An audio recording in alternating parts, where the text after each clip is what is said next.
Hello.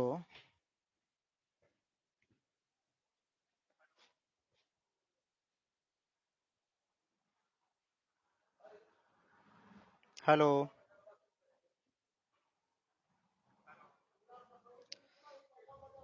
चलो बाबू फटाफट सब जुड़ जाओ तो।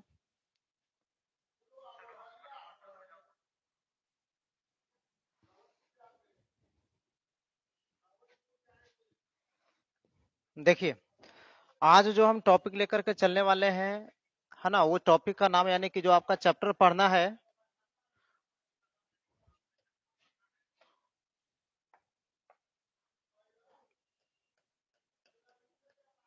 उसका नाम है फायर हिम। फायर हिम का मतलब होता है अग्नि वंदना, या ये कह सकते हैं अग्नि स्तुति, या आग का गीत। इतना चीज याद रखिएगा, फायर हिम का मतलब क्या कहेंगे, अग्नि वंदना, अग्नि स्तुति, आग का गीत। लिखने वाले कौन है? तो ये जो लिखे हैं उनका नाम है KKN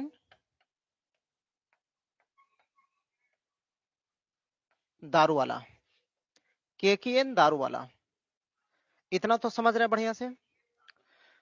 अब ये ध्यान दीजिएगा, ठीक है, कि इसमें जो बात कही गई है वो एक समझ लीजिए कि सच्चाई है और सत्य है ना। वो हमारे समाज में होता है, और हमारे समाज में जितने सारे धर्म हैं, सभी धर्म की अलग अलग रीति रिवाज हैं, उसमें अलग अलग प्रकार के संस्कार हैं, और जो जिस धर्म को मानता है वो अपने धर्म के अनुसार अपने संस्कार को, अपने रीति रिवाज को बाखूबी से, ईमानदारी से उसे निभाता है, और निभाना भी चाहिए, है ना। लेकिन हाँ, धर्म के लेकर के हमें धर्म के बीच में, धर्म के चक्कर में, धर्म के बहकावे में आकर के कभी मानव की हत्या नहीं करनी चाहिए, कभी आपसी प्रेम को नहीं खोना चाहिए। यदि ऐसा एटीट्यूड आप रखते हैं कि हिंदू मुस्लिम जिहाद ये सब के नाम पर मर कटने कटने के लिए तैयार हो, तो फिर आपसे बड़ा बेवकूफ दुनिया में कोई नहीं है। ठीक है, इसलिए धर्म क्या है, तो अगर धर्म के बारे में अगर साफ पूछा जाए, है ना, धर्म के बारे में अगर साफ पूछा जाए कि धर्म है क्या, तो मैं बतला देता हूं, जो किताबों में लिखी रहती है बातें वो धर्म नहीं होता है। किताब जो आप रामायण पढ़ते हो, महाभारत पढ़ते हो, या कुरान है, बाइबल है, और भी कई तरह के धर्म ग्रंथ है, वह एकमात्र किताब है जो इतिहास के रूप में देखा जाता है उसे। जिस धर्म को हम बात करते हैं, जिस धर्म की बात मौलाना और मंदिर में बैठे ब्राह्मण लोग करते हैं, और मस्जिद में बैठे मौलाना लोग करते हैं, चर्च में बैठे पादरी लोग, फादर लोग करते हैं, है ना, जिस धर्म की वो लोग चर्चा करते हैं और जिस धर्म के लिए लोगों को मोटिवेट करते हैं ना, वो वास्तव में वो गलत चीज को मोटिवेट करते हैं, गलत चीजों को बढ़ावा देते हैं। धर्म का मतलब होता है पॉजिटिव एनर्जी। जो आप धर्म कहते हो ना, रिलीजन, जो जिस तरह के रिलीजन की बात करते हैं, ये पॉजिटिव एनर्जी होता है। धर्म जो होता है एक पॉजिटिव एनर्जी होता है। पॉजिटिव एनर्जी क्या होता है, तो मतलब यह कह सकते हैं कि एक कार्य करने की एक क्षमता होता है, जो आप में केवल और केवल सुविचार का ही जन्म देता है। पॉजिटिव एनर्जी क्या कहेंगे, तो आपके मन में केवल और केवल सुविचार को जन्म देता है, गंदे भाव को जन्म नहीं देता है। धर्म वही है। दूसरा ये कहेंगे धर्म क्या है ना, तो ये कह दीजिएगा ह्यूमन चैरिटेबल। कहने का मतलब होता है कि मानव सेवा, है ना। श्री कृष्ण भी जो है ना, मानव सेवा को ही जो है गीता उपदेश में सबसे बड़ा धर्म सेवा बोले हैं, धर्म बोले हैं। वो बोले हैं कि बस मानव सेवा ही, जन सेवा ही धर्म होता है। अगर जिस धर्म में ईर्ष्या की भाव आ जाए, जलनशीलता की भाव आ जाए, नफरत की भावना पैदा हो जाए, वह धर्म नहीं बल्कि एक संगठन मात्र बन जाता है। एकमात्र वो संगठन होता है जिसमें कुछ लोग अपने निजी स्वार्थ को पूरा करने के लिए अपना निजी स्वार्थ का बोझ, सोच वह किसी और समाज पर डालना चाहते हैं, थोपना चाहते हैं, और उनके नजर में यही चीज धर्म होता है। अगर मैं जोड़ करके देखूं बहुत बढ़िया से, ठीक है, तो हिंदुस्तान में जो है ना, हिंदू और मुस्लिम से बड़ा कट्टरपंथी एक दूसरा को कोई नहीं है। दोनों एक दूसरा के देखना नहीं चाहता है ना, दोनों एक दूसरा के देखना नहीं चाहता है। लेकिन देखिएगा, अगर धर्म की बात कहेंगे तो धर्म में कभी भी किसी भी तरह के बुराई का चर्चा होता ही नहीं है, कभी बुराई का चर्चा होगा ही नहीं होगा। वहां पे केवल और केवल अच्छाई का जीत बतलाया गया है। केवल पॉजिटिव सोर्स ऑफ एनर्जी की बात कहा जाता है, जिससे हम आगे बढ़ते हैं, हमारी ऊर्जा वो वहां से हमारी जो है ना आगे बढ़ने की काम में इच्छा, या फिर ये कह सकते हैं उसे हम प्रेरणा, इंस्पायर लेते हैं बहुत ज्यादा। ये आपका धर्म होता है, ठीक है। लेकिन आजकल जो हम धर्म की परिभाषा जानते हैं, धर्म की परिभाषा होता है कि एक हिंदू लड़का मुस्लिम लड़की से बात नहीं कर सकती है, एक मुस्लिम लड़का हिंदू लड़की से बात नहीं कर सकती है। आज के धर्म का मतलब ये होता है, यदि दोनों बात करेगा तो उन्हें मस्जिद में बैठे मौलाना और मंदिर में बैठे ब्राह्मण, यह दोनों मिल करके जो है ना बोलेगा कि हमारे धर्म पर कुठाराघात किया गया, हमारे धर्म पर संकट आ पड़ा है। मतलब दुनिया के सबसे बड़ा धर्म के ठेकेदार तुम हो, बैठे बैठे कर रहे हो। ये सब धर्म के ठेकेदार हैं, है ना। पता नहीं भगवान इन लोगों को धर्म की दलाली करने के लिए भेज दिए पृथ्वी पर। लेकिन जिस धर्म की जो आदित्यनाथ योगी कहता है कि राम मंदिर है, ये मंदिर, वो मंदिर, फल्ला मंदिर, यह केवल और केवल योगी आदित्यनाथ अपने मन की इच्छा को पूरा करने के लिए बाकी समाज पर बोझ डालता है। वास्तव में उसे धर्म का थोड़ा सा भी ज्ञान नहीं है। एक मात्र भी अगर कह दे धर्म के बारे में तो उसके पास ज्ञान नहीं है। दिल्ली के जामा मस्जिद में बैठे जो वहां का जो मेन मौलाना है बुखारी, है ना, पूरा नाम क्या हमको नहीं पता, हम जानना भी नहीं चाहते उसका नाम के बारे में, खानदान के बारे में। लेकिन वही बोला था कि सभी मुस्लिमों इसी को वोट देना। अबे तू है कौन? इसका मतलब है कि तू धर्म के नाम पर लोगों को चीट कर रहे हो, धर्म के नाम पर लोगों को लड़ा रहे हो। यही धर्म होता है। धर्म का मतलब होता है सुविचार, अच्छे विचार। धर्म कभी किसी से नफरत करने के लिए नहीं सिखाता है, धर्म किसी से ईर्ष्या करने के लिए नहीं सिखाता है, धर्म किसी से जलनशीलता की भावना करने के लिए नहीं सिखाता है, धर्म समाज में अंतर नहीं करता है। धर्म वो होता है, अगर जिस धर्म ग्रंथ में समाज में विभिन्नता पैदा किया गया है, ईर्ष्या पैदा किया गया है, वो धर्म नहीं है, बल्कि वो धर्म ग्रंथ भी उसका अगर है तो एक मात्र साधारण सी किताब है जिसकी कोई महत्व नहीं है। और जिस धर्म में यदि स्त्री और पुरुष समाज में अगर विभिन्नता कर दिया गया, वो धर्म संगठन नहीं है, एक निजी व्यक्ति का निजी स्वार्थ पूरा करने के लिए एकमात्र संगठन वो है, बस। इससे ज्यादा उसकी कुछ औकात नहीं है। जिस धर्म की हम बात करेंगे, जिसकी बात यहां लेकर के चलेंगे, ठीक है, वह धर्म नहीं है बल्कि एक सुविचार है, पॉजिटिव एनर्जी है। और यदि आप हमसे जुड़े हो, हमसे पढ़ रहे हो, तो बिल्कुल मेरे ही जैसा सोचिए कि धर्म के नाम पर जो चीट कर रहा है उसे धर्म नहीं जाओ। आज मंदिर में देखो पूजा कौन करता है? सबसे करप्टिबल पर्सन लोग ही मंदिर में जाकर के सुबह शाम पूजा करता है। उसे विश्वास है कि पूजा करेंगे तो सारे पाप कट जाएगा। तो सारे पाप कट जाएगा तो चार गो का हत्या करके तुम आवो और जाकर के मंदिर में 4 साल पूजा करो, क्या वो हत्या कर दिया वो जीवित हो जाएगा? कभी नहीं होगा। तो फिर क्यों, किस काम का पूजा पाठ करते हो?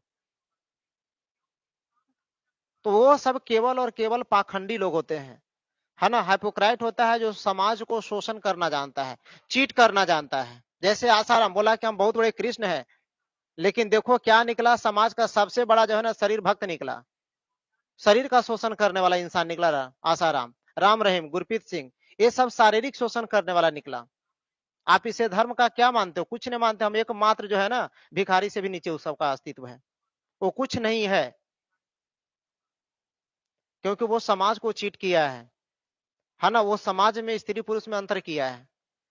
और धर्म जो असली जो कहते हैं धर्म का समर्थक करने वाला, वह उसे पता ही नहीं होता है कि हम क्या कर रहे हैं। उसे सिर्फ इतना पता होता है कि मेरा विचार सामने वाला को किसी तरह से सामाजिक और धार्मिक अंतर न कर पाए, मेरे विचार से दोनों लोग प्रफुल्लित हो। जो अच्छे धर्म ज्ञाता होते हैं उनका यही सुविचार होता है। और अच्छे धर्म ज्ञाता आज वर्तमान समय में पृथ्वी पर बिल्कुल नहीं है। आजकल जो भी लोग हैं सब धर्म के ठेकेदार बैठे हैं, छोटे छोटे नुक्कड़ नाटक कर कर करके जो है ना वो अपने आप को दिखाना चाहता है कि हम बहुत बड़े चीज हैं। लेकिन वास्तव में उससे कुछ ये है ही नहीं उसके पास। वो चीट करना चाह रहा है, बस लोगों को फ्रॉड जितना हो सके, लोगों को फ्रॉड कर करके, है ना। हम एक बार, आज नहीं लगता है कि करीब करीब 7-8-10 साल पहले एक दिल्ली से श्री श्री रविशंकर कुछ कुछ नाम है, सो आया पटना में। ठीक है, और ये हम नहीं करे उसकी हम शिकायत कर रहे हैं, लेकिन आया तब टिकट एक आदमी हमारे लिए बनवा दिए कि जा करके देख, चलना है बस तुमको भी। 5,000 रुपया का टिकट बना। हम लेकिन कौन है, ताकि बहुत बड़े धर्म गुरु हैं। हमले की भगवान से मिलने के लिए भक्त को किसी प्रकार के टिकट कटाने की जरूरत नहीं होता। यदि वो धर्म गुरु है वास्तव में, तो जनता से मिलने के लिए जनता को कभी टिकट नहीं कटाना पड़ेगा, वो सबके पास है। और यदि वो धर्म गुरु नहीं है और टिकट कटवा रहे हैं, तो इसका मतलब कि वो एक बहुत बड़ा दल्ला और बिजनेसमैन है। साल भर के बाद मुंबई में पता चला कि एक आदमी आया और गोली मार दिया। किस्मत अच्छी थी कि वो बच गया। उसी उसी बीच में एक और न्यूज हम सुने थे कि साईं, है ना, उसमें कुछ तो देखो नामो याद नहीं आ रहा है। ठीक है, श्री सत्य साईं, बड़ी सब, है ना, हम लोग घर में भी देखते थे, एक दो को जो पढ़ता था खूब कि सत्य साईं बाबा है, अगला बार जन्म लेंगे तो लड़की के रूप में लेंगे। ये कहते हैं कि हम मरबे नहीं करेंगे, शरीर को त्याग करेंगे। मतलब कि उसको मौत पर जो है ना कब्जा हो गया। मौत पर केवल और केवल जैन धर्म में ही कब्जा होता है। जैन धर्म में संथारा होता है, और संथारा वो स्थिति होता है जो आपके बहुत ज्यादा ज्ञानी होते हैं और वो खुद अपनी इच्छा से इस शरीर को त्याग कर देते हैं। उसी को बोला गया संथारा। कानून इसे नहीं मानता है, लेकिन जैन धर्म में संथारा का है प्रचलन।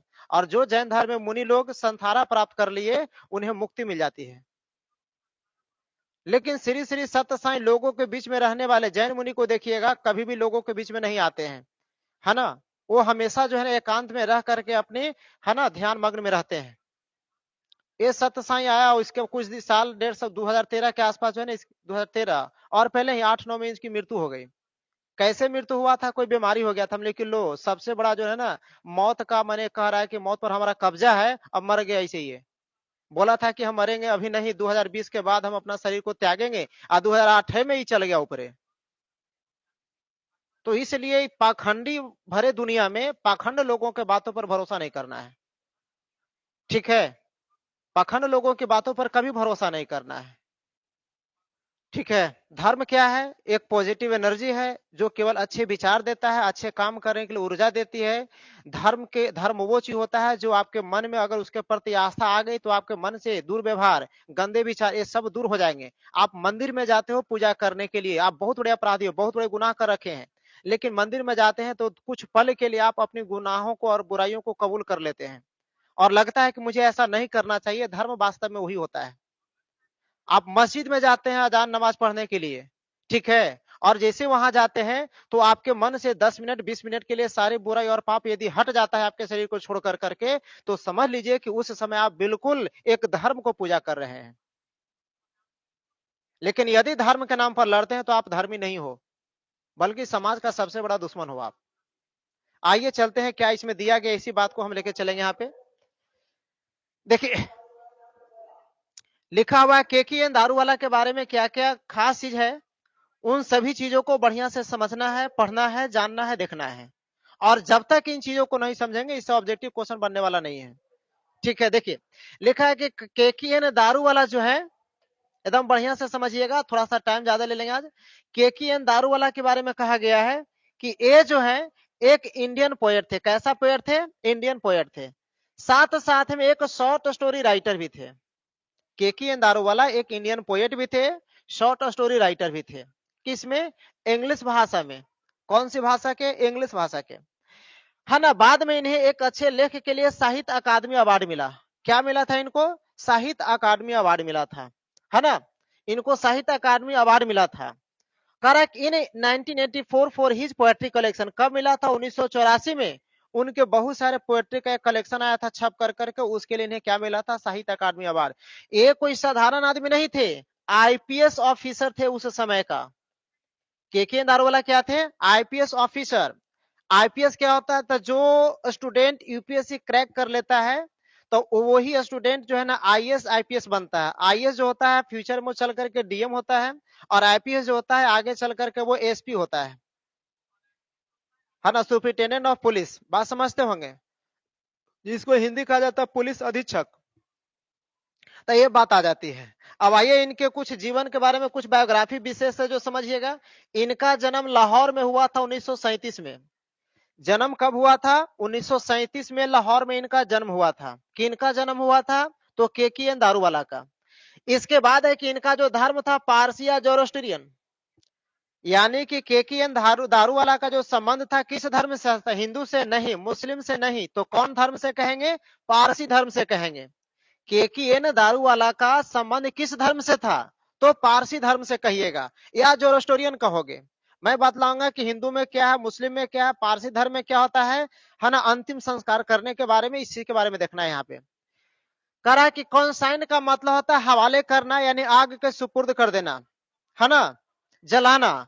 तो कह रहे हैं कि केकीएन दारूवाला के बड़े लड़का जो था फर्स्ट बॉर्न चाइल्ड, कहने का मतलब प्रथम संतान, है ना, प्रथम जन्मा संतान। तो केकीएन दारूवाला अपने प्रथम जो संतान था, बड़े लड़का था, उस बड़े लड़के को आग के हवाले किए थे। मतलब बड़े लड़के की मृत्यु हो गई थी, तो अपने धर्म को छोड़ करके वो, है ना, दूसरे धर्म के अनुसार उसे अंतिम संस्कार करना चाहे थे वो, है ना। तो याद रखिएगा फर्स्ट बॉर्न चाइल्ड, ये सब ऑब्जेक्टिव में बहुत ज्यादा हेल्प करेगा आपको। एक शॉर्ट स्टोरी राइटर थे, साहित्य अकादमी अवार्ड इन्हें मिला 1984 में। कब मिला था? 1984 में। पद्मश्री कब मिला इनको? 2004 में। कॉमनवेल्थ पोएट्री अवार्ड भी मिला। और केकीएन दारूवाला को लैंडस्केप पोएट भी कहा जाता है। केकीएन दारूवाला को कैसे कवि के रूप में रखा गया है? तो लैंडस्केप पोएट के रूप में रखा गया है। कैसे पोएट के रूप में? लैंडस्केप पोएट के रूप में। किन को? केकीएन दारूवाला को। जन्म कहां हुआ था? लाहौर में। जन्म कहां हुआ था? लाहौर में। कब जन्म हुआ था? 1937। कब हुआ था? 1937। इनको जो है साहित्य अकादमी अवार्ड कब मिला? 1984 में। कब मिला था? 1984 में मिला था। जन्म कहां हुआ था? लाहौर में। कहां हुआ था? लाहौर में। किस भाषा के कवि थे? इंग्लिश भाषा के कवि थे, इंग्लिश लैंग्वेज के कवि थे। शॉर्ट स्टोरी राइटर भी थे। बात को समझ लिए थे ना? इतना चीज आपको मन में आ गया होगा। अब आइए इनकी जो प्रमुख रचना है, उस प्रमुख रचना के बारे में यहाँ पे हम चर्चा करेंगे। अब प्रमुख रचना क्या क्या है, जरा बढ़िया से समझिएगा। इनकी एक है अंडर ओरियन, है ना। एक रचना है जिसका नाम है अंडर ओरियन। एक कब छप करके आया था? 1970 में। अंडर ओरियन का लेखक कवि कौन है, यानी लिखने वाले कौन है, राइटर कौन है? तो केकीएन दारूवाला। यहाँ जो है ये चारों, हम चार और भी इनकी बुक्स हैं, है ना, लेकिन हम उसमें से जो इंपॉर्टेंट है उसको हम यहाँ पे रखे हैं। तो अंडर ओरियन के लेखक कौन है? केकीएन दारूवाला। अंडर ओरियन के लेखक कौन है? केकीएन दारूवाला। अंडर ओरियन कब लिखा गया था? 1970 में। कब? 1970 में। इसके बाद जो है एक आया क्रॉसिंग ऑफ रिवर्स। इसके लेखक कौन है? केकीएन दारूवाला। क्रॉसिंग ऑफ रिवर्स के लेखक कौन है? केकीएन दारूवाला। एक कब छपा? 1976 में। एक कब छपा था? 1976 में। आगे लिखा है कि the keeper of the dead, the keeper of the dead, है ना, मृत्यु के रखवाला। तो ये कौन, एक लिखने वाले कौन थे? केकीएन दारूवाला।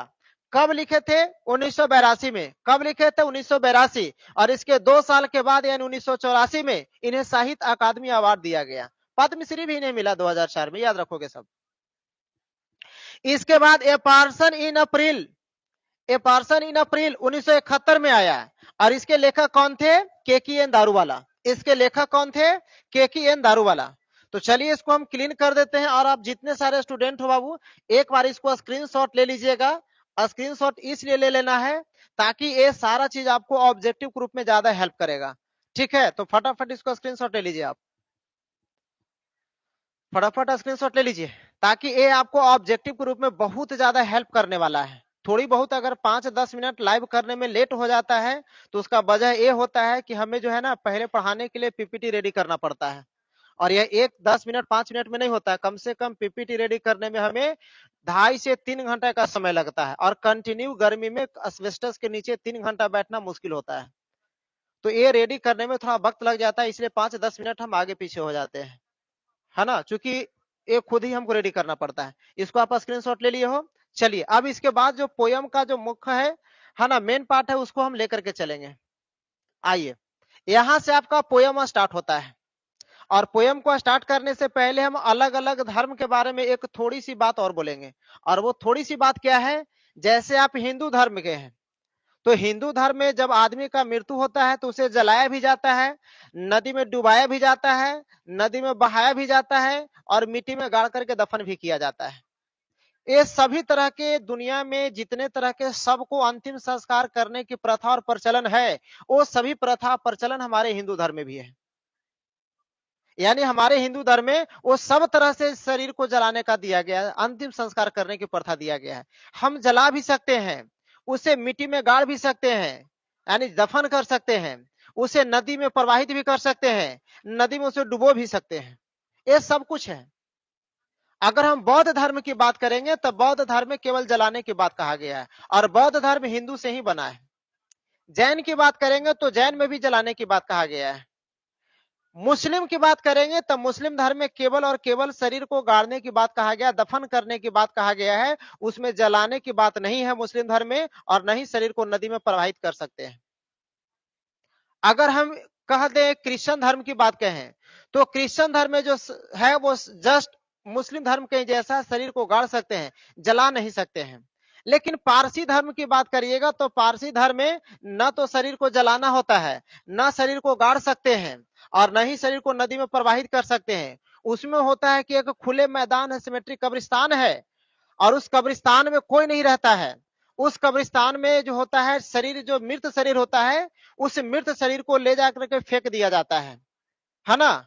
जैसे मान करके चलो कि आपके गांव घर में अगर आज से 5 साल 7 साल 8 साल पहले की कुछ बातें अगर आपको याद होगा तो देखते होंगे कि जानवर मर जाता है तो जानवर को उठा करके हम पैन में, नदी नाला में फेंक देते हैं कि नहीं, फेंक देते हैं, और वह किसी अन्य जीव का भोजन बन जाता है। पारसी धर्म में भी यही कहावत है कि हमने भी बहुत सारे जीवों को हत्या करके खाया, माने मांस मछली खूब खाया, है ना। तो इसलिए हमारा भी कर्तव्य है कि जब हमारा शरीर बेकार हो रहा है तो यह शरीर यूं ही बेकार ना हो जाए, यह शरीर भी किसी जीव को भोजन, पेट भरने में सहयोगी करेगा, कुछ समय के लिए उसको भोजन प्रदान करेगा। और यही धर्म उसमें प्रथा है, धारणा है, इसी विचार चलती है। और इस वजह से पारसी धर्म में शरीर को न जलाते हैं और न ही गाड़ते हैं, ठीक है, और न पानी प्रवाहित करते हैं, बल्कि एक खुले मैदान में ले जाकर के फेंक दिया जाता है, ठीक है। ये पारसी धर्म होता है। और ऐसा नहीं है कि आप हिंदू धर्म में तो कहीं जला दो, जहर खा के मर गया तो गंगा जी न ले जाकर के, है ना, घर के बगले में एकदम, है ना, 5 लीटर तेल डालो और ऊपर से गोईठा लकड़ी डाल करके फूंक दो, ठीक है। लेकिन मुस्लिम धर्म में सब जगह आप लाश को नहीं गाड़ सकते हो, एक जगह होता है वहीं पे जाकर के आप गाड़ सकते हैं। क्रिश्चियन में भी सब जगह आप लाश को नहीं फेंक सकते हो, एक जगह होता वहां गाड़ सकते हैं। उसी तरह से हिंदू धर्म में जहां लाश को फेंका गया है, गांव घर में जो बात कहा गया है, गांव घर में जहां पे लाश, जैसे कि कोई फांसी लगा के मर गया, जहर खा के मर गया, सास पुतों में झगड़ा हुआ तो पुतोह जो है आग लगा के मर गई, फांसी लगा के मर गई, तो ओकरा गंगा जी नहीं पहुंचाएगा डर से, तो गांव में चिड़ारी होता है ना, वहीं पे ले जाकर उसको क्या कर देगा, सलाई बार करके ओन मन सुहा कर देगा, यानी उसके शरीर को, है ना, आग के हवाले कर देगा।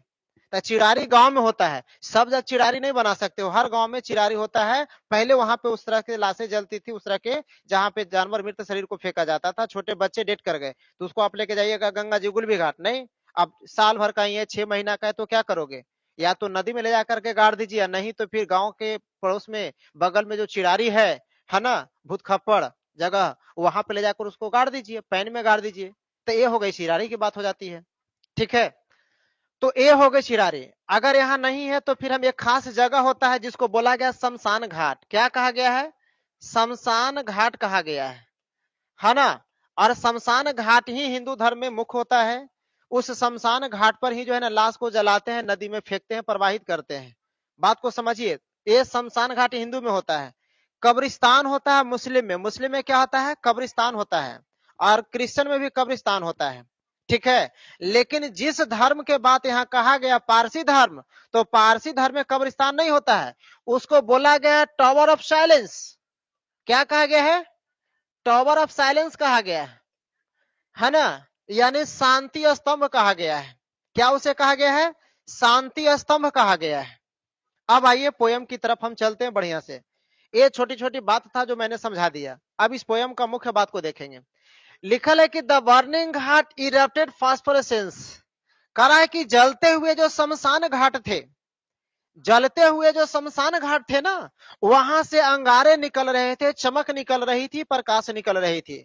आप में से कुछ बच्चे ऐसे भी होंगे जो गए होंगे कभी शमशान घाट पर। तो शमशान घाट पर अगर गए होंगे तो निश्चित तौर पे देखे होंगे कि लाशें बहुत सारी लगी रहती है और बहुत सारे लाशें जल रही होती है। लोग वहां पे जाने के बाद किसी से झगड़ते नहीं है, गुस्सा नहीं करते हैं, हाँ, एकदम शांत चित्त हो करके केवल ऐसे करके देखते रहते हैं, बस ऐसे ही देखते रहते हैं। उनकी कोई और वहां पे नहीं कह सकते हैं, है ना। और ये देखने का मतलब क्या होता है कि लोग वहां पे जाने के बाद सारी ईर्ष्या को भूल जाते हैं, हर सारे दुख दर्द को भूल जाते हैं, और सिर्फ एक दूसरा का चेहरा को देखते रहते हैं। और कोई किसी से कुछ कहते नहीं है, किसी से कोई कुछ कहते नहीं है, केवल एक दूसरे को चेहरे को निहारते रहते हैं, उस लाशों को देखते रहते हैं और यही कहते हैं कि बस क्या किया, क्या नहीं किया, क्या पाया, क्या खोया, सब यही रह गया। कुछ भी अपने साथ लेकर के नहीं जा रहा है, केवल शरीर के सिवा। जब आदमी जन्म लेता है तो नंगे शरीर जन्म लेता है, कोई तौली, कोई बढ़िया कपड़ा पहन करके, कोट वगैरह पैंट वगैरह पहन करके जन्म नहीं लेता है, जूता मोजा पहन करके नहीं आता है। एक नंगा शरीर आता है उसके साथ में, और वह नंगा शरीर ही जाता है घाट तक। मरने वाला कभी नहीं कहता है कि मैं मरूंगा तो सोने की जो है ना मेरे ऊपर कफन डाल देना, चांदी का कफन डाल देना, हीरे मोती से जड़े हुए कफन डाल देना, उसकी ऐसी शौक नहीं होती है। वो आता है इस संसार में तो एकमात्र शरीर लेकर के आता है, इस संसार की समस्त वस्तु का वो उपयोग करता है, समस्त वस्तु को यही छोड़ देता है और फिर से जिस शरीर के साथ वो आया था उसी शरीर को लेके चला जाता है। इस शरीर के साथ कुछ नहीं लेके जाता है। ये बात अलग है कि हम गांव धर समाज में हैं, तो अगर कोई बुजुर्ग महिला है, उसे लाठी लेके चलने का शौक था बुजुर्ग में, तो मर गया तो उसके लाठी को भी बगल में रख देता है। कोई बीड़ी पीता है तो बगल में बीड़ी रख दिया, कोई तंबाकू गुड़गुड़ा मारा तो बगल में उसके रंथी पर जो है ना गुड़गुड़ा भी रख दिया पीने के लिए। भाई मरने के बाद आदमी खाना पीना खाता है, बीड़ी पिएगा, सिगरेट पिएगा तो नीतीश कुमार के 75 बिगड़ जाता है। कहा है भाई, तो सौंसे शमशान घाट पर आधा शराबी जल रहा है, तो पहले शराबी जो मर गया उसको पकड़ो, क्योंकि मरला के बाद वो दारू पी रहा है वो। तो मरने के बाद कोई आदमी कुछ करता नहीं है, किसी को कोई इच्छा नहीं मरने के बाद होता है। चलिए, तो कह रहा है कि जलते हुए घाट से निकल रहे थे रोशनी, है ना। अगर जिस घाट की हम चर्चा करेंगे वहां से, ठीक है, चूंकि बॉयज लोग तो देख चुके हो लेकिन कोई भी गर्ल्स लोग नहीं देखे हैं कि आखिर होता किस तरह का है ना। जिस घाट का हम चर्चा करते हैं उस घाट का तो आप नहीं देखे होंगे, लेकिन फिर भी कोशिश हम कर देते हैं, अगर मिल जाएगा तो चलो बेहतर होगा।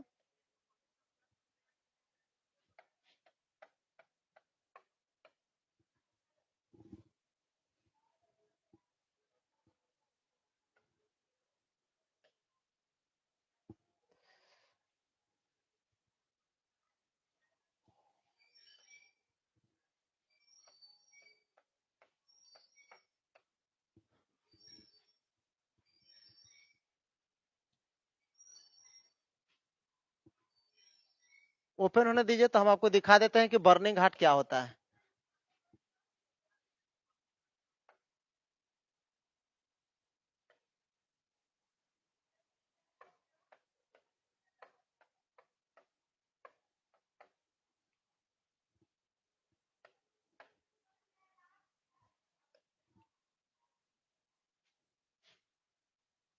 देखो, एक शॉर्ट वीडियो है, ठीक है, हम आपको दिखा दे रहे हैं।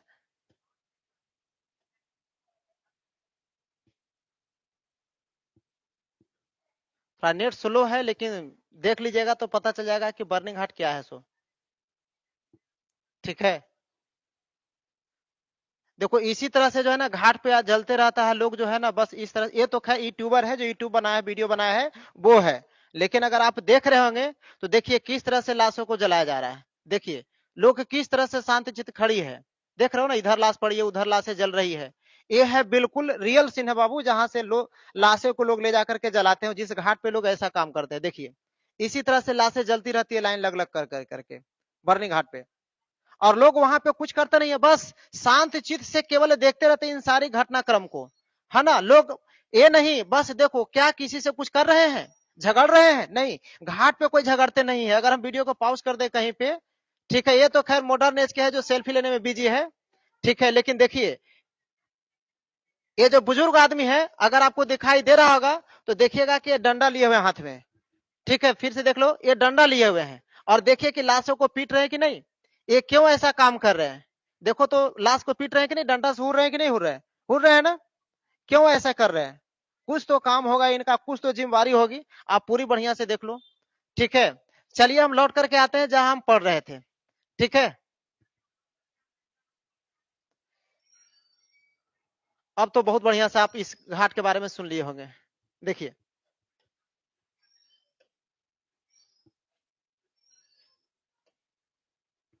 अब जो हम बात बतलाना चाह रहे हैं वो बात आपको बहुत बढ़िया से क्लियर से अब समझ में आ जाएगा।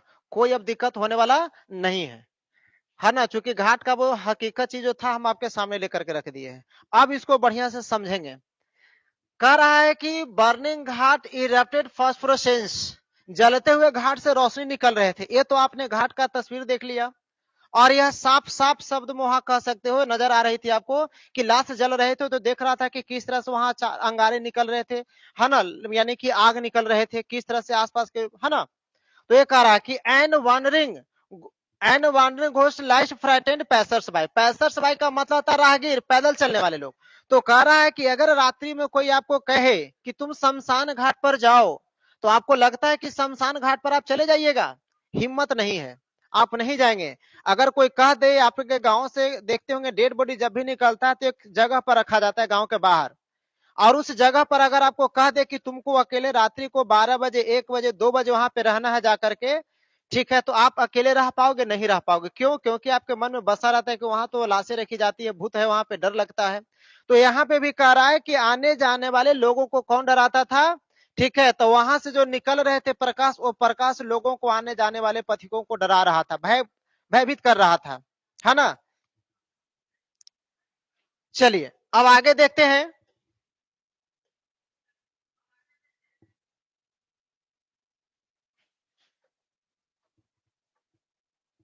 अच्छा, पीडीएफ खुल गया है।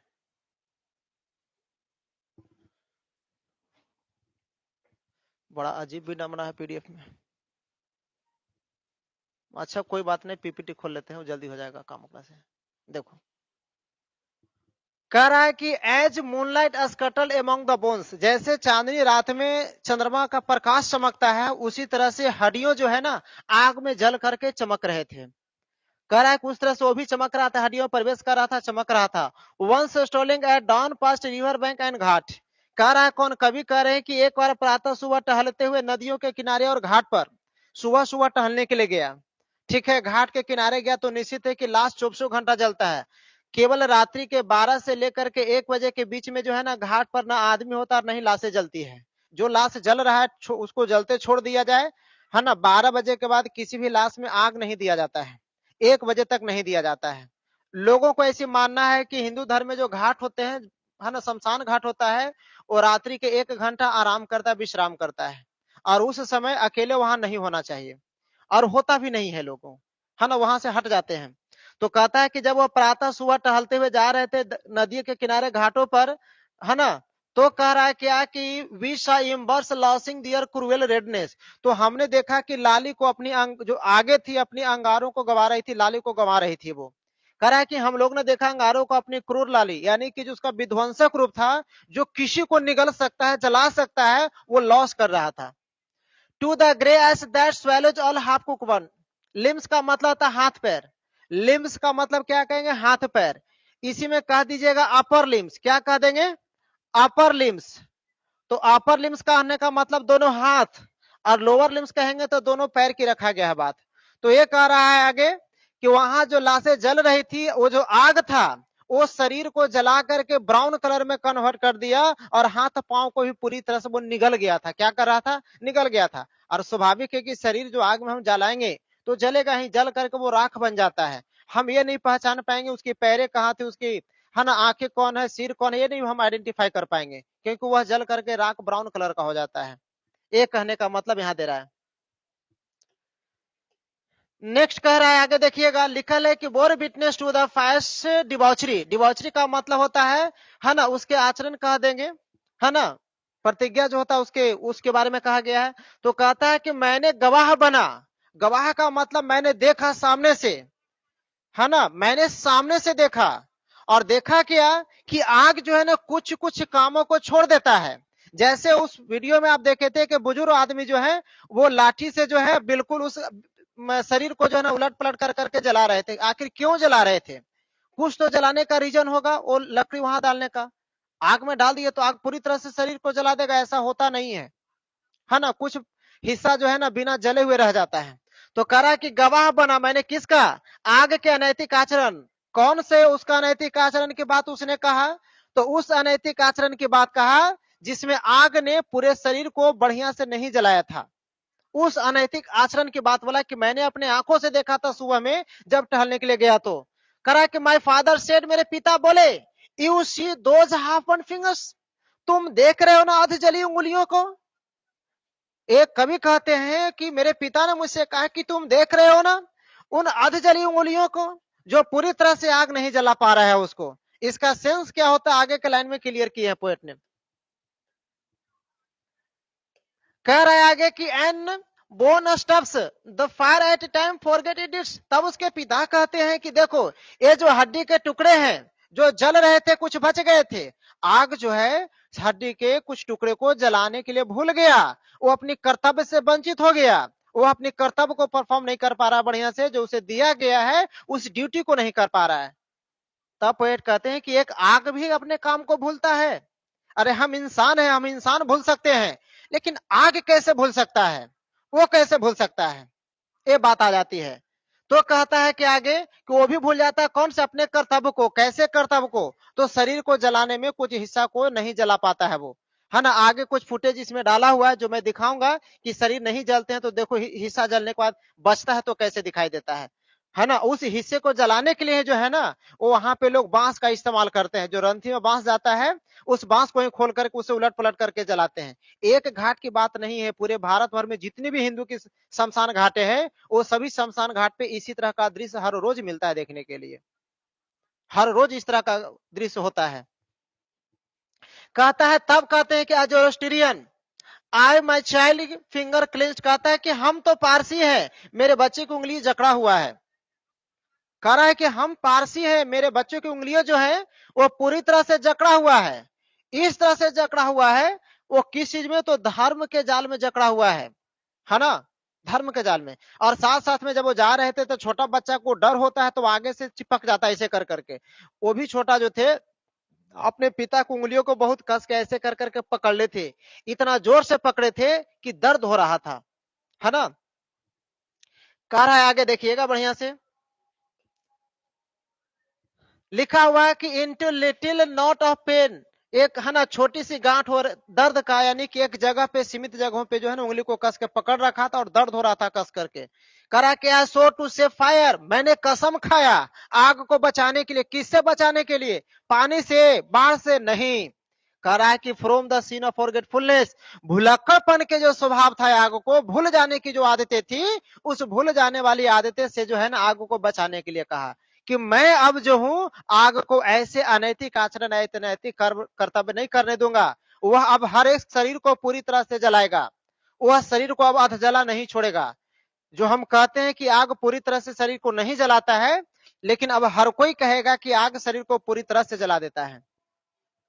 तो आग का जो भुलक्कड़पन स्वभाव है, उस भुलक्कड़पन स्वभाव से मैं आग को बचा दूंगा, यानी लोग अब आग पर किसी तरह का दोषारोपण नहीं करेंगे, है ना। देखिएगा लोग जला करके आते हैं तो लोग पूछते हैं कि कितना देर में लाश जल गया, तो कोई कहता है कि जल गया आधे घंटे, मैंने कि 2 घंटा में जल गया। ठीक है 2 घंटा में जल गया, ताकि ओकरा से पहले जल गएगा और लाश था बड़ी देर से जल रहा था। देखो हिंदू धर्म में लाश को जलाने की कुछ बेसिक है जो करना पड़ता है। ठीक है, बेसिक में ये है कि या तो लकड़ी आप लीजिए तो 5 मन लकड़ी लीजिए, या 7 मन लकड़ी लीजिए, 9 मन लकड़ी लीजिए, 11 मन लकड़ी लीजिए। एक बार में ही आपको खरीद करके चीता पे रख देना है। अगर 5 मन आपने लकड़ी खरीदा तो 5 मन उसके शरीर पर रख दीजिए लकड़ी, और दोबारा फिर अलग से आप लकड़ी खरीद करके नहीं लगा सकते हैं।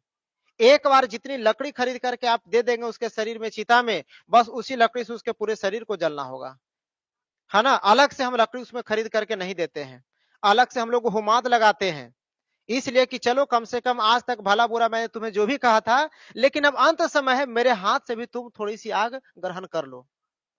इसीलिए लोग जो है ना वहां पे हुमाद खरीद करके देते हैं। ये भी कहता है लोग कि मैंने आज तक जीवन में तुझे कुछ नहीं दिया, लेकिन अब तुम्हें अंतिम यात्रा है, तुम अंतिम विदाई ले रहे हो, तो हमने तुझे कुछ कपड़े भी दान में दे दिए।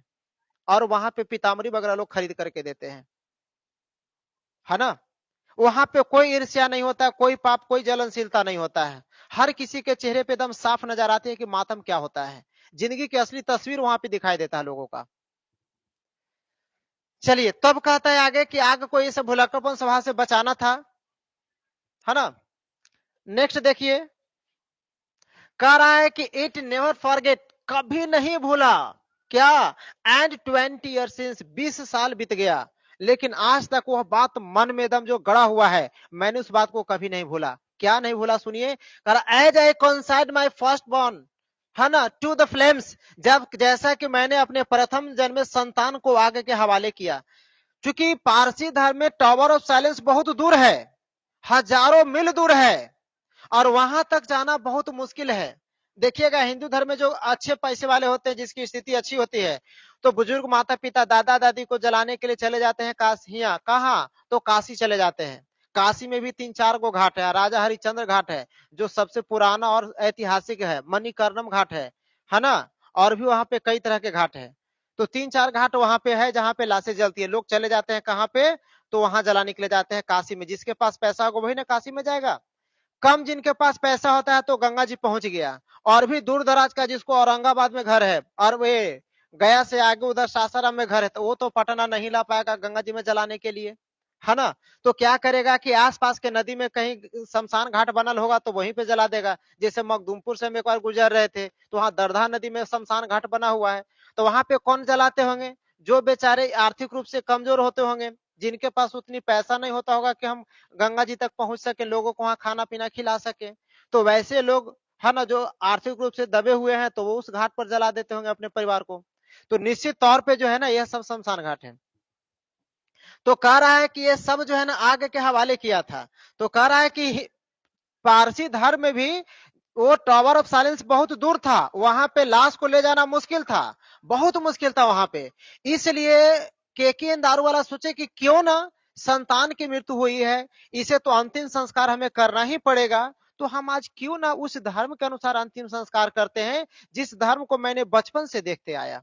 और उन्हें वह ये विचार आता और वो सोचते हैं, नहीं बल्कि अब हकीकत करते हैं। अपने बड़े लड़के को किसको? बड़े लड़के को वह हिंदू रीति रिवाज से, हिंदू धर्म से, हिंदू प्रथा से अपने बड़े लड़के को जलाते हैं शमशान घाट पर ले जाकर के। हिंदू धर्म के शमशान घाट पे ले जाके जलाते हैं, है ना। और यदि आप ही कहिए कोई मुस्लिम धर्म से, अगर मुस्लिम रीति रिवाज से शादी कर लीजिएगा, तो आपको अपने धर्म के लोग एक्सेप्ट नहीं करेंगे, कभी नहीं एक्सेप्ट करेंगे। इसलिए मुस्लिम धर्म के कोई युवा या युवती हिंदू धर्म के अनुसार शादी कर लेता है तो मुस्लिम धर्म उसको एक्सेप्ट नहीं करता है लोग जल्दी, है ना। कोई मुस्लिम धर्म में डेट किया और उसको लोग जला दे, तो क्या लोग लगता है कि उसको से रिश्ता नाता ये सब रखेगा? नहीं रखेगा। बोलेगा एक पक्का तो जो है ना एकदम बिल्कुल धर्म विरोधी है। ऐसे लोगों को धर्म में, समाज में रहने का कोई हक और स्थान नहीं दिया गया है। इन सारे विरोध के बावजूद भी केके दारूवाला अपने संतान को हिंदू धर्म के अनुसार जलाने के लिए सोचते हैं। हालांकि पारसी धर्म में जलाने की प्रथा नहीं था, फिर भी वो हिंदू धर्म से सोचते हैं कि आज जलेबे करेंगे और देखते हैं कि क्या होता है। वो बचपन की सारी यादें ताजा हो जाती है। सोचते हैं कि हो सकता है कि हिंदू धर्म में लोग पापी होते होंगे, विधर्मी होते होंगे, तो इस वजह से आग उसके शरीर को नहीं जलाता होगा। मैं तो हूं पारसी धर्म का, मैंने तो हिंदू धर्म के साथ क्रूर मजाक मैंने कभी नहीं किया है, इसलिए मेरे लड़के का जो शरीर होगा वो आग में पूरी तरह से जलेगा, आग में पूरी तरह से जलेगा। अब देखिए लिखा हुआ है कि the nearest tower of silence was 1,000 mile away. यानी कि जो ये कह सकते हैं कि पारसी धर्म में जिस जगह पे लाश को फेंका जाता था अंतिम संस्कार के रूप में, वह जगह को बोला गया था टावर ऑफ साइलेंस। क्या कहा गया था? टावर ऑफ साइलेंस कहा गया था, जो हजारों मील दूर थे। कितना दूर थे? हजारों मील। कह रहा है कि the fire him said to me, यानी अग्नि स्तुति। अब कहिएगा अग्नि स्तुति क्या होता? आग कभी जलाते होंगे घर पे, एक बोझा आटी निवारी जो होता है ना, वो ला करके धान वाला, सब में मार दो माचिस। ठीक है, माचिस मारिएगा तो देखिएगा वहां से कुछ धू धू कर करके आवाज जैसा कुछ, है ना, हिम साउंड निकलता है ना। किस तरह का साउंड होगा कभी आप सुनना, है ना। वो साउंड शांति अगर रखोगे आसपास में, तो चाहे होरहाप लगाते होंगे गेहूं का, चना का, मकई के भुट्टा लगाते होंगे तार के खगड़ा के पत्ता से, तो एकाएक बहुत ज्यादा अगर उसमें आग लगा दिए तो देखिएगा बहुत अजीब तरह का साउंड क्रिएट होता है ना। उस साउंड को ही बोला गया फायर हिम, अग्नि वंदना कहा गया है। उस हिम, वहां जो निकलता है साउंड, उस हिम साउंड को यहाँ पे फायर हिम कहा गया है। तो कह रहा है कि द फायर हिम, यानी अग्नि स्तुति, जो आग से जो आवाजें निकल रही थी वो मुझसे कही, किससे? केके दारू वाला से। यू स्टैंड फॉर गिवेन, मतलब कि तुम मुझे माफ कर देना संभवतः। क्यों? क्योंकि वो ये समझ गया था कि ये पारसी धर्म का है। बोला कि संभवतः मुझे माफ कर देना, और देखिए क्यों माफ करने के लिए कह रहा है, सो कह रहा है क्या कि ब्रोकन एट रिबेलियस आई सोर दिस टाइम, क्योंकि उस समय उसके लड़के का जब शरीर जल रहा था तो शरीर पूरी तरह से नहीं जला, कुछ शरीर का हिस्सा बच गया, और शरीर का जब हिस्सा बच गया तो देखिए क्या कहते हैं कभी, ब्रोकन टूटा हुआ, एट रिबेलियस धर्म विरोधी था मैं, आई सोर दिस टाइम मैं उस समय कसम खाया, प्रतिज्ञाबद्ध हुआ, वचन लिया, किस चीज के लिए, to save it from the scene of forgiving, भुलक्कड़पन के इस स्वभाव जो था ना आग का, उससे मैंने बचाने की कसम खाया। मतलब अब जो आग के हवाले लाश को किया जाएगा, मृत शरीर को, वह मृत शरीर अब पूरी तरह से आग में जलेगा, अध जला नहीं रहेगा, है ना। अब कोई ये नहीं कहेगा कि उसके शरीर को पूरी तरह से नहीं जल पाया था आग में, अब सब ये कहेगा कि आग में शरीर पूरी तरह से जल गया था, है ना, ये कह रहा है। और देखिए यहीं पे तो बोला था उसने कि सब कुछ हुआ बस, और वो जो है ना उस समय अपने संतान के लड़के जो था उसको जलाते हैं, तो वो उन चीजों को समझ जाते हैं, और तब उस समय जो है ना वो आईपीएस की नौकरी को, जैसे उधर से रिटायर्ड होते हैं तो वो कहीं नहीं रहते हैं, वो घाट पर अपना सेवा देते हैं, घाट पर कई अपने हाथों से कई लाशों को जलाते हैं, कई लाशों को जलाते हैं, क्योंकि आदमी को हकीकत पता चल गया जीवन में कि क्या है। जिस दिन आपको भी हकीकत पता चल जाएगा, आप लड़ना झगड़ना गुस्सा करना ये सब छोड़ दीजिएगा, नफरत करना छोड़ देगा, लोभ लालच आपके मन से निकल जाएगा। जिस दिन आपको हकीकत जीवन का एहसास हो जाएगा, उस दिन आपके मन में जितना भी बुराई होगा वो बुराई अपने आप निकल जाएगा, अपने आप वो सारी बुराई निकल जाएगा, है ना। तो ये था इसका पोयम का अंतिम लाइन था, कहता है कि मैंने कसम लिया कि मैंने आग को मैं बचाऊंगा, और किसी से लोग उसे पापी नहीं कहेगा, ये जो भुलक्कड़ भूलने की जो स्वभाव थी, इस भूलने वाले स्वभाव से मैं बचाऊंगा। और वो जो आदमी जो वीडियो हम दिखाए थे आपको, उसमें जो बड़ा बुजुर्ग आदमी लाठी बांस से जो ऐसे ऐसे कर करके हुर रहे थे, वो तो यही तो काम कर रहे थे कि आग का जो भूल जाता था आग जलाने में, तो वो उसके छूटे हुए काम को पूरा बेचारा कर रहे थे, पलट पलट करके जो जला रहे थे वहां पे, है ना। इसके बाद इसका समरी है, समरी को देखेंगे, ठीक है। देखिए लिखा हुआ है कि Keki N Daruwalla wrote this present poem, जो अभी हम लोगों ने कविता पढ़ा, यह कविता कौन लिखे थे, केकी एन दारूवाला, है ना। यानी कि कविता का नाम क्या था, फायर हिम, क्या नाम था, फायर हिम, याद रखिएगा। फायर हिम लिखने वाले कौन थे, केकी एन दारूवाला, कौन थे, केकी एन दारूवाला। कहता है कि the poet was born in 1937, यानी पोएट का जन्म कब हुआ था, 1937 में। कब हुआ था, 1937 में जन्म किनका, केकेएन दारूवाला का। कब जन्म हुआ था, 1937 में। करा कि he was the recipient of साहित्य अकादमी अवार्ड, है ना। इन्हें यानी कि इन्हें क्या मिला था, साहित्य अकादमी अवार्ड मिला था, और कॉमनवेल्थ पोएट्री अवार्ड भी इन्हें दिया गया। यानी कॉमनवेल्थ पोएट्री अवार्ड किनको दिया गया, केकेएन दारूवाला को। दो बात, एक मिला साहित्य अकादमी अवार्ड और दूसरा मिला कॉमनवेल्थ पोएट्री अवार्ड, ये बात आपको याद रहना चाहिए। करा कि fire him describes about the different Ghats, fire him के माध्यम से अलग अलग तरह के घाट को चर्चा किया गया है, अलग अलग तरह के घाट के सीन को दिखाया गया है ना। और अलग अलग तरह के घाट कहने का मतलब हो गया कि घाट में जितने सारे शरीर जल रहे हैं, सबकी अलग अलग विध्वंसक तस्वीर दिखाई देगा। हम आपको फिर से एक बार वो तस्वीर को दिखाएंगे आपको। आगे कह रहा है कि where dead bodies are burned, जहां पे मृत शरीर को जलाया जा रहा था, यानी लोग अपने अपने परिवार जन जो गुजर गए थे उन्हें उस घाट पर पहुंच कर करके उसे जला रहे थे। कह रहा है कि ही गॉट एन आइडिया, उन्हें मन में विचार आया टू कंपोज, कंपोज का मतलब लिखने के लिए, तैयार करने के लिए, है ना। This poem when he had to burn his elder son in one of the Ghats. कह रहा है कि उन्हें यह कविता यानी फायर हिम लिखने के लिए उनके मन में विचार कब आया, जब वह अपने बड़े लड़के को आग के हवाले किए थे। और कौन से आग के हवाले, तो हिंदू धर्म में जो अलग अलग बर्निंग घाट का चर्चा किया गया है, उन्हीं सब घाटों में से किसी एक घाट पर वह अपने संतान को जलाए थे। और जब जला रहे थे तो उनके मन में इस तरह के विचार उत्पन्न होने लगा था, और तब जाकर के उन्होंने फायर हिम लिखा था। कह रहा है कि the poet says that, poet कहते हैं कि इवन थाउ ही इज पारसी, यद्यपि वो पारसी हैं, उनका संबंध किसी पारसी धर्म से है। यानी कि जो कवि केकेएन दारूवाला है, पोएट केकेएन दारूवाला, वो खुद पारसी धर्म का थे। कौन से धर्म का थे, पारसी धर्म का थे। तो आगे कह रहा है कि he chose the one his sons instead of disposing the dead body, करा डिस्पोज का मतलब होता है फेंकना, सड़ाना। डिस्पोज का मतलब फेंकना है, सड़ाना कह सकते हैं।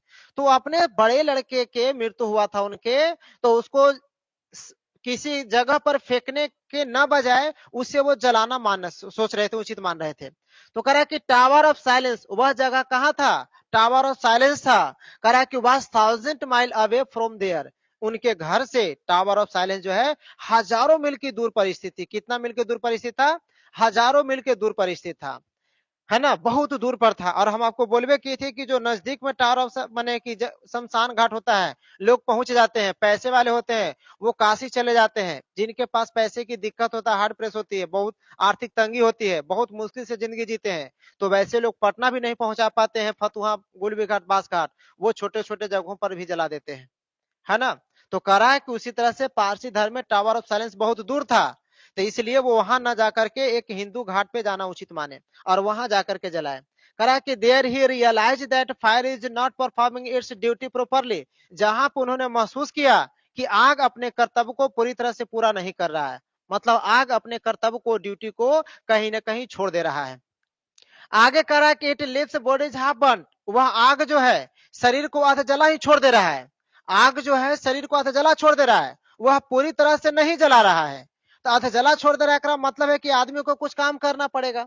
कह रहा है कि many animals were killed and some of them were half cooked. अब देखिए यहाँ एनिमल्स जो लिखा गया वो मानव के लिए लिखा गया, किसके लिए लिखा गया? मानव के लिए। कह रहा है कि बहुत से आदमी यहाँ पे डेथ हुए, बहुत से लोगों की मृत्यु हुई, बहुत सारे लोगों को जलाया गया, लेकिन सभी का शरीर पूरी तरह से नहीं जला है, कुछ के शरीर आधा जला ही रह गया है। तब कहता है कि smoke from the fire is touching the sky, वहां से जो आग की लपटें थी वो आसमान को छू रहा था। किसको छू रहा था? आसमान को छू रहा था। आगे कहता है कि आसमान को छू रहा था। तब कहता है कि and the sky seem to be red ball, और घाट पर इतने लाश जल रहे थे कि रात्रि में वो जो है ना लाल अंगार, यानी कि एकदम लालिमा जैसा नजर आ रहा था, बिल्कुल लाल दिखाई दे रहे थे, है ना। आगे कह रहा है कि if a person follow different rituals, यदि वो अलग अलग प्रथा को मानता है, यदि अलग अलग तरह के रीति रिवाज को कोई व्यक्ति फॉलो करता है, तो कह रहा है कि he has to face criticism by the society, तो उसे समाज के द्वारा आलोचना का शिकार होना पड़ता है। यानी समाज में उसे बहुत ज्यादा लोग क्रिटिसाइज करते हैं, बहुत ज्यादा उसे आलोचना करते हैं। इसके बाद जो है आपका शॉर्ट क्वेश्चन आंसर दिया गया है, फिर ऑब्जेक्टिव दिया गया है। तो शॉर्ट क्वेश्चन आंसर और ऑब्जेक्टिव हम कल के लेक्चर में डिस्कस कर देंगे, ठीक है। यानी कि आज जो देखे पूरे पोयम के बारे में देखे हैं, साथ साथ में जो देखे उसके समरी के बारे में देखे हैं, और जो भी धर्म होता है उस धर्म के अनुसार इसमें जो बात बोली गई है उसको मैक्सिमम ये हम इफर्ट किए हैं कि उसको बढ़िया से समझाएं, रियलिटी आपको रियलाइज करवाएं कि ऐसा होता है, और है ना। और वो सारे चीजों को इसमें रखा गया। वीडियो आज प्राइवेट नहीं करेंगे क्योंकि इसी से रिलेटेड ऑब्जेक्टिव कल हम करने वाले हैं, तो यदि इसको प्राइवेट कर देंगे तो ऑब्जेक्टिव आपसे नहीं बनेगा, ठीक है, तो इसलिए इसको प्राइवेट नहीं करेंगे। लेकिन इतना बात आप याद रखेंगे कि जितने सारे स्टूडेंट हो बिल्कुल सीरियस होकर के पढ़िएगा, किसी तरह का कोई कोताही नहीं रखना है। पढ़ाई सबसे बड़ा चीज होता है, जितना सीरियस होकर के पढ़ेंगे उतना ही अच्छा होगा, ठीक है। कुछ एरोगेंट लोग है ना, जो बहुत ज्यादा मनमर्जी करता है, तो मनमर्जी करता है तो आप मनमर्जी करो, ठीक है। अगर आपको पढ़ाई चाहिए, पढ़ना है, तो फिर हमारे साथ चलना पड़ेगा। हम आपके साथ, हम कोई ऐसा लेक्चर नहीं देंगे जो केवल आप ही को पसंद पड़ता हो। आपको पढ़ने का मन नहीं है तेरा मतलब क्या बाकी लोगों को पढ़ने का मन नहीं है? आपको खूब है बाराती घूमने का शौक है तो बाराती घूमते रहो, बारात घूमने का शौक है तो खूब बारात घूमते रहो, मत पढ़ो, कौन कहता है पढ़ने के लिए। लेकिन इतना याद रखिएगा, अल्टरनेट लेक्चर जो है प्राइवेट करते चले जाएंगे, सुधारना होगा तो सुधर जाइए, ठीक है। बोलिएगा कि ऑनलाइन में फिर हम दिक्कत हो जाएगा, दिक्कत क्या होगा? ऑफलाइन में क्लास यदि आप छोड़ देते थे तो क्या आपके लिए स्पेशल टीचर क्लास देते थे? कभी बैकअप क्लास आपको 4 घंटा मिलता था 2 विषय का बैठा करके? कभी मिला है? नहीं मिला है। बस यूट्यूब पर भी वही काम हम लोग करने वाले हैं जो ऑफलाइन क्लास में करते थे, ठीक है। अगर आपको टाइट नहीं करेंगे तो आप सुधरिएगा नहीं, सुधरिएगा नहीं तो बढ़िया रिजल्ट नहीं लाइएगा। थोड़ा सा मिर्चाई तीखा होता है लेकिन फिर भी लोग खाता है क्योंकि सब्जी स्वादिष्ट बनेगा। बाबू हमारी बात हल्का कड़वा लगेगा लेकिन फिर भी इसको हजम करिए, इसलिए क्योंकि यदि ये बात डाइजेस्ट कर गए तो आपकी करियर बन जाएगी। यदि आप अपने स्वभाव और अपने आचरण से समझौता नहीं कर सकते हो तो हम लोग यूट्यूबर कभी समझौता नहीं करेंगे, ठीक है। और आप जैसे लोगों को सुधारने के लिए वो बीच बीच में वीडियो प्राइवेट करते चलेंगे। टाइम पर आ जाइए, जुड़ जाइए, पढ़ाना हम लोग का काम है, हम लोग पढ़ाते चलेंगे, कोई नहीं। जो लड़का देख रहा है उसको दिक्कत है नहीं है, जो उछल कूद करता है, कभी बाराती गया, कभी तिलक में गया, कभी, तो घूमते रहो ना, पूरी जिंदगी घूमते रहना है ना। तो आप बिल्कुल सीरियस होकर के आप टाइम पर जुड़ जाइएगा, है ना। और एक एक पार्ट को बढ़िया से पढ़ते चलेंगे, कल इसी से रिलेटेड ऑब्जेक्टिव देखेंगे, ठीक है। और उसमें ही जो है ना हम कमेंट करेंगे, लेकिन मुझे पूरा पूरा यकीन है कि कुछ एरोगेंट इंसोलेंट है ना, घमंडी स्वभाव के, जो निगेटिव बैड कमेंट करेगा, ठीक है। ये हम पहले से जो है ना, भविष्यवाणी नहीं, ये 100% हम कर दिए भविष्यवाणी। क्योंकि 5-7 होते हैं जो हमारी बातों से सेटिस्फाइड नहीं होते, एक्टिविटी से वो खुश नहीं होते हैं, है ना। उन्हें लगता है कि हमारे अनुसार आप पढ़ाइए यूट्यूब पर, हम जो कहें वही करिए। तो आपके अनुसार कुछ भी यहाँ यूट्यूब पर हम लोग नहीं करने वाले हैं, ठीक है। पढ़ना है तो हम लोगों के अनुसार चलिए। और देखना वैसे लोग का ओपिनियन निकल करके आ जाएगा जब कमेंट ऑन करेंगे, ठीक है। तो सबसे पहला कमेंट में करेगा कि जो सर प्राइवेट कर दिए वीडियो उसको पब्लिकली करिए, हमको टाइम नहीं मिलता है, नेट नहीं चलता है, काम बहुत सारा रहता है। ऐसे लोगों के भरमार, उसमें कुछ निगेटिव भी कमेंट करने वाला होगा, कुछ बैड कमेंट भी करने वाला होगा, है ना। तो कल देखते हैं ऑब्जेक्टिव और शॉर्ट क्वेश्चन आंसर का सॉल्यूशन। आज की लेक्चर यहीं तक रखते हैं।